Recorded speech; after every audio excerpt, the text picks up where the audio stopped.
Käsittelyssä seuraavaksi tietosuoja ja yksityisyys. Vaikka aina tuntuu, että tietosuoja estää kaiken ja on vaikeaa, niin sen avulla me kuitenkin suojataan ihan jokaista ihmistä ja hänen yksityisyyttään. Näissä uusissa teknologioissa, kuten tekoälypalveluissa, homma numero 1 on, että koulutuksen järjestäjä päättää paikallisesti siitä, mitä digitaalisia palveluita, kuten tekoälyjärjestelmiä, otetaan oppilaitoksessa käyttöön. On tärkeää ymmärtää, että tämä päätösvalta tuo mukanaan velvoitteen tiedostaa, että tekoälyjärjestelmien kehitys- ja käyttötilanteet vaativat yleensä henkilötietojen käsittelyä. Ja ylipäätänsä mikä tahansa digitaalinen palvelu, jota käytetään, vaatii jotain henkilötietojen käsittelyä. Ja just tämän takia meidän on ymmärrettävä henkilötietojen käsite sen koko laajuudessaan. Henkilötietoja ovat kaikki sellaiset tiedot, jotka liittyvät tunnistettuun tai tunnistettavissa olevaan henkilöön. Sen lisäksi, että siihen kuuluu perinteisesti tiedot niin kuin nimi- ja yhteystiedot sekä opiskeluun liittyvät tiedot, kuten arvioinnit, poissaolot, on tärkeää huomioida, että henkilötiedoksi luetaan myös oppien kuva ja ääni, puhe tai laulu, kun ne on tunnistettavissa oppijaan. Tiedot oppijoille tehdyistä päätöksistä luetaan myös henkilötiedoiksi. Järjestelmän seurantateknologioiden avulla keräämät laajat käyttötiedot luokitellaan kans henkilötiedoiksi, joista Heikki jo esimerkin kertoikin tuossa selaimen käytöstä syntyvistä evästeistä. Näiden kaikkien tietojen käsittelyä säädellään tiukasti EU:n yleisessä tietosuoja-asetuksessa ja sitä täydentävässä kansallisessa tietosuojalaissa. Tietosuojalainsäädännön velvollisuuksia sekä niiden noudattamisen dokumentointia on käsitelty tarkemmin Opetushallituksen tietosuojaoppaassa. Muistetaan aina se, että tietosuojan osalta todistusvelvollisuus on kääntynyt uuteen asentoon. Ei riitä, että vahingon sattuessa osoitetaan syyttömyys, vaan velvoitteiden noudattaminen pitää aina pystyä etukäteen osoittamaan kirjallisella dokumentaatiolla jo ennen toiminnan aloittamista. Kaikki riskit tulee hallita siis ennen ensimmäistäkään promptia tai hassua kuvaa tai tekstinpätkää tekoälypalvelusta. Tämä avainviesti on se, että koulutuksen järjestäjä vastaa yksin siitä, että tekoälyjärjestelmä täyttää tietosuojalainsäädännön vaatimukset, jos se käsittelee henkilötietoja.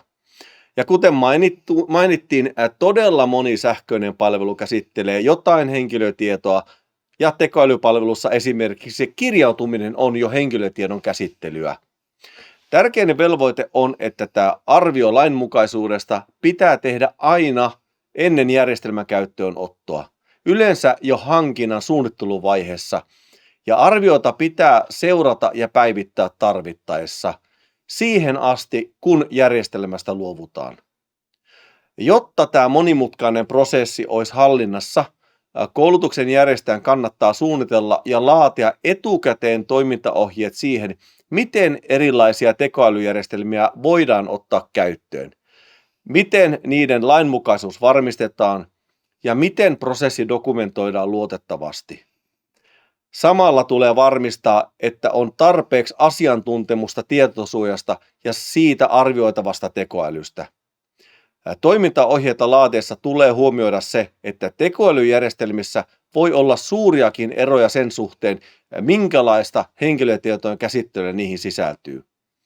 Tässä on otettava huomioon nämä järjestelmätasoiset henkilötiedot, mutta myös ne asiat siellä palvelun sisällä. Mitä saa syöttää palveluun ja mitä siellä saa tehdä sekä mihin tekoälyllä tehtyjä asioita saa käyttää. Myös palveluiden sisältämien teknologioiden automaation taso ja monimutkaisuus voi vaihdella merkittävästi.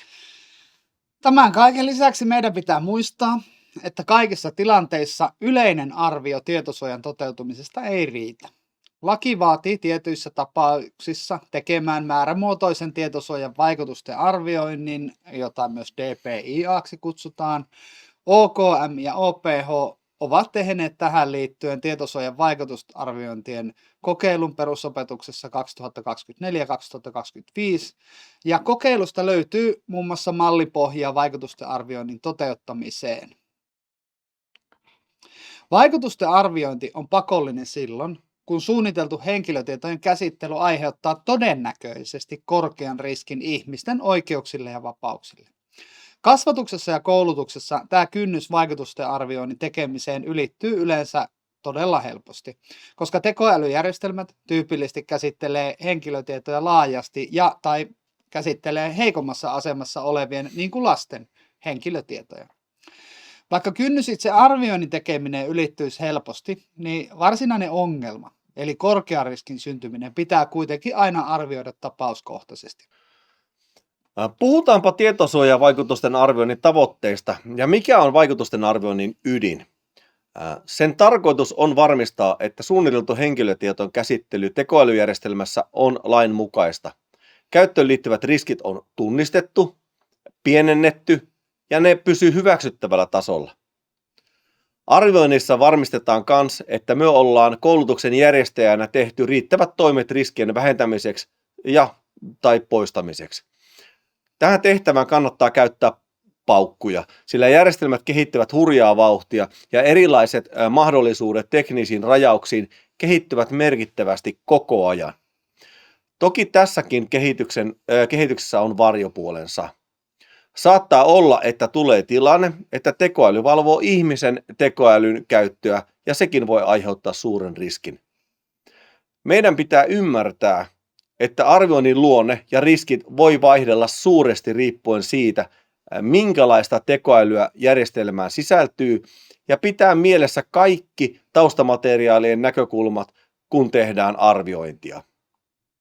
Sitten kun me ollaan tehty tämä riskienhallintatyö, meidän pitää olla valmiita myös siihen harvinaisempaan, mutta mahdolliseen seuraukseen, että arviointi osoittaa tarpeen pyytää tietosuojavaltuutetulta ennakkokuulemista ennen kuin tekoälyjärjestelmä voidaan ottaa käyttöön.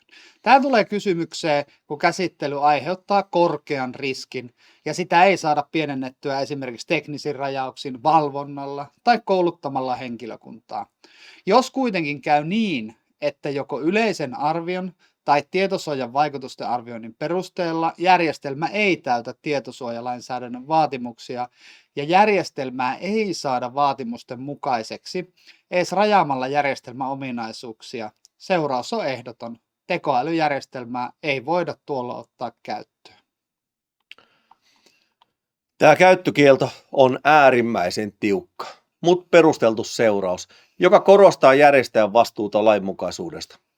On tärkeää muistaa, että DPIA on paitsi pakollinen velvoite korkean riskin tapauksissa, se on myös käytännön työkalu. Onneksi meillä on saatavilla malliasiakirjapohjia, jotka on hyödyllisiä tietosuojavelvoitteiden arvioinnissa, vaikka määrämuotoinen vaikutusten arviointi ei olisikaan pakollinen. Joo, nämä malliasiakirjat löytyy Opetushallituksen tietosuojaoppaasta, jossa on käsitelty myös vaikutusten arvioinnin laatimista, sisältöä ja tietosuojavaltuutetun ennakkokuulemista. Kaiken kaikkiaan vaikutusten arviointi on mekanismi, jolla me varmistetaan, että me ollaan tehty kaikki voitava lainmukaisuuden eteen. Ja jos me ei pystytä lainmukaisuutta osoittamaan tai varmistamaan, meidän pitää olla valmiita tekemään se päätös olla ottamatta järjestelmää käyttöön. Mutta mitä muuta huomioitavaa on tekoälypalvelun käyttöönotossa? Pitää muistaa myös se, että tekoälyjärjestelmän käyttöönotto on hankinta, johon voi soveltua hankintalainsäädäntö ja paikallista hankintaohjetta. Tässä saatetaan vaatia paikallisesti ihan viranhaltijapäätös. Eli kaikkea kivaa netissä olevaa ei vaan voi käyttää.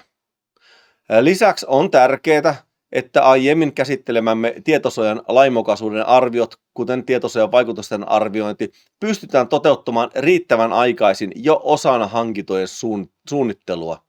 Tämä kannattaa sisällyttää osaksi paikallista hankintaohjetta. On myös tärkeää huomioida, että vaikka tekoälyjärjestelmän hankintamenettely riippuu hankinnan kokonaisarvosta, tietosuojalainsäädäntö soveltuu täysimääräisesti kaikkiin tekoälyjärjestelmiin, jotka sisältävät henkilötietojen käsittelyä. Se, että tietosuojalaki soveltuu täysimääräisesti, tarkoittaa, että me ei voida ohittaa arviointia vedoten hintaan tai aikamäärään, mitä se vaatii.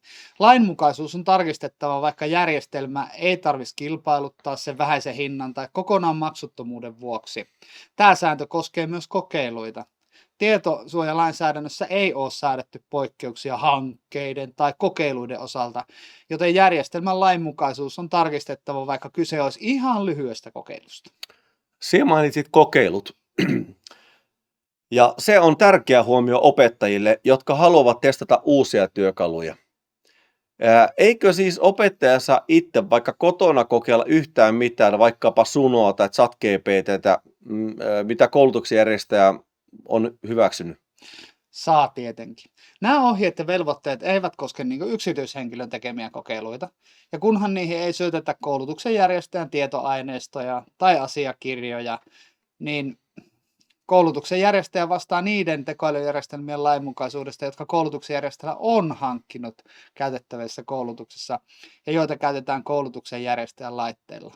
Kuitenkaan opettaja ei voi opetustyössään käyttää palveluita, joita koulutuksen järjestäjälle ei ole hyväksynyt. Ope ei voi esimerkiksi vaatia tai pyytää oppilaita kirjautumaan itse löytämänsä palveluun, vaikka se olisi kuinka hyvä ja käyttökelpoinen, ilman koulutuksen järjestäjän varsinaista hyväksyntää. Sen sijaan opiskelija oman laitteen käytöstä päättää huoltaja tai 15 vuotta täyttänyt opiskelija.